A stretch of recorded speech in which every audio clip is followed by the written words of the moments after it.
เอาค่ะไม่เซิงค่ะมาพบทบจอมข่าวแสงยิ่งทุ่งอูเปมจือเตจือห้องว่าจำข้ามขายของออนไลน์ในค่ะเนาะจือร้านมกอจือห้องว่า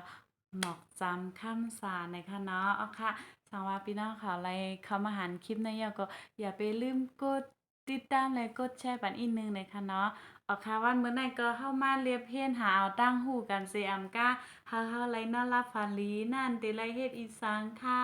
ในค่ะเนาะค่ะเดลัยมาอ่านดิกอ่านหนังสือจ้อมกันเที่ยงในค่ะเนาะค่ะต่อให้มันเป้าสู้เท่ากับเดลัยมาอ่านกูวันหนังเฮาเดลัยตั้งหูเลยตั้งอ่าลองนอนรับฝันดีเดเฮ็ดให้เรามีตั้งชื่อใจในค่ะเนาะลองหาตั้งชื่อใจดีเลยอันว่านั่นเพราะว่าเฮามีเผอหามาปันเฮาในค่ะเนาะ ค่ะอ่านเปิดเข้าย่ำหึงเยี่ยวค่ะมาอ่านจ้อมกันมือปอกอันต้าเฮาอ่านกะตอนที่28มือในเฮาเดมาอ่านแทงตอนที่29นะคะเนาะค่ะตอนที่29มีเจิ้งหือในก็มาถ่อมจ้อมกันเที่ยงค่ะเจ้าหยันไปหยาแลเจ้าตังว่นก้นกูก็เกิดมาเย่าเตไลพึกเตไลเห็น ตั้งไผ่ตูเลไผ่เจ้าเปิดตาเฮามีน้ำกัดเลมีตังหูตาเอาตูหลอดไหลก้นอันว่าในเปิงการตั้งสัตว์ก็ย่อนลุยหมอเจ้าหยันไปหยาตั้งวุ่นออกออแลจังเฮ็ดเฮาขึ้นอย่างเหมาสูงนำเลอเสเพราะว่าอันเกิดมาเป็นตูกุน มาลัยนะคะว่าค่ะข้อที่ข้อที่30พึกอักอย่างตั้งยามเอ่อเป็นก้นในเตไลหังแฮนตูเปือตาฮึกใส่ตาฮึกใส่ไปหยากูเจอเนาเนาโจปันกุ้ยกะลองหังแฮนตูในเตไลมีตังหูกึกป้าหมอพึกอาแก้งตั้งยามโตเก่าเฮอปอผ่าแต๊บปัญหาลองกึดลองกึดคำผันป่นกว่าไรมิวอันลำลองตอนด่าผ่าแต๊บปัญหาลองกึดคำนั่นเป็นลองหู้จักโตเก่าหู้ว่าโตเก่าเฮ็ดอีสังอยู่หู้ว่าโตเก่าโหลอีสัง ข้อที่31เฮ็นเอาลักตังหูลองเฮ็นเอาลักตังหูนั่นเป็นเมียวอันลำลองปุ่นตาก้นกูก็ย้อนว่าป้อว่ามีตังหูในจึงเพราะว่ามือนาก็เตอยากเตไล่ทุบลองทุกข้าอยู่เนื้อสาแลลองกินเนื้อจูปันอ่า เตเนอจูเนอจูปันนำหนาก้วยกะสร้างว่าคัดเจอหาตั้งหูในซึ้งลองกึดคำเสเจออันเตมีมาเนอมือนานั่นก็เตจังโมแกลิดเฮอป่นกว่าไลข้อที่32สั่งตรงวงก้นเฮอหลี อยู่ลีเศร้าในลองการงานอันเฮ็ดนั่นมีตั้งการอันเฮ็ดอยู่ตาเสมีตั้งลองกึดคำมีตั้งปัญหาและมีตั้งลองหม่นแม่ย้อนนั้นย้อนเฮากูก็เซอออกอ๋อว่นคนไข้เฮากูก็มีออกอ๋อเป็นของตัวเก่า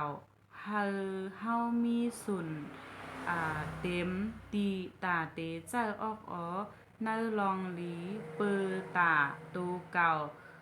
เปิดตาสังภาวะเฮาคืนอย่าเปิดตาหา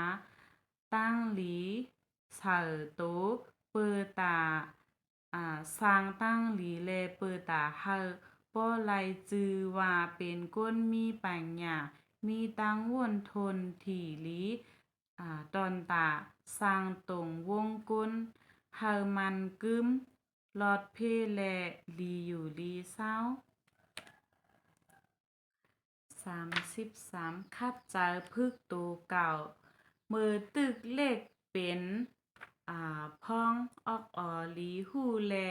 ต้องสังไลหลีไลไว้ป้อเล็บเห็นหาตั้งหูเฮาคัดเจอต้วยหลีคนไข้หลีคัดเจอพึกตูเก่าเฮามีอ่า เหตุมีผลเฮาฮู้ลองเฮาฮู้ตั้งฮู้เงาฮู้มันพึกเฮามีปากเปิงมีตั้งหลีพึกต่อป้อเป็นอาแก้งตั้งยามและ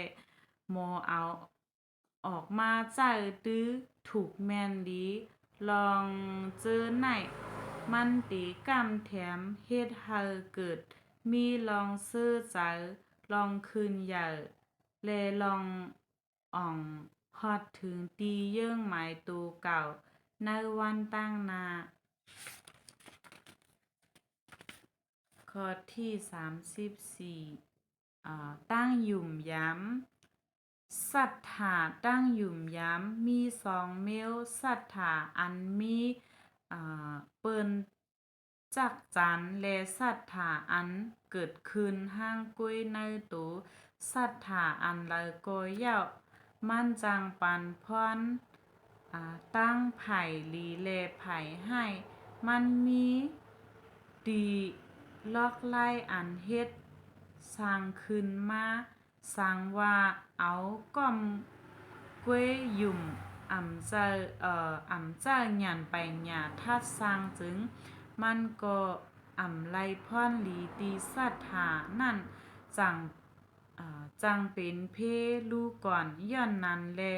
ตักไล่เจ้าหยันไปหยาทัดสร้างเฮาป้อฮู้เหตุฮู้ผลฮู้ลองฮู้ตั้งคนคายด้วยลีเสก่อนเฮาป้อฮู้ว่าเป็นลองเหลอลองสังมันลูกมาตีตั้งว่นหลีหือตั้งว่นพิษเฮ็ดไหนเสสั่งสัทธาจังยุ่มยามเนอมิวอันลูกมาตีตั้งว่นหลีนั่นก้วยเฮ็ดนั้นจังไล่พ่อนหลีเต็มตีนะคะ35ลองสอนปานตั้งหู้ก้นเกิดอ่อนตั้งมีโจปานเนอภาวะอันไลหบไลทบมาอ่อนตั้งเฮาไว้ใจเมตตากรุณาอีหลูเสจอยกำแถมก้นก็เกิดมาลื่นเจ็มแหม่งป้อนซอนปานตั้งหู้ตั้งหลีแลตูทบอันมีกาขันกูเจ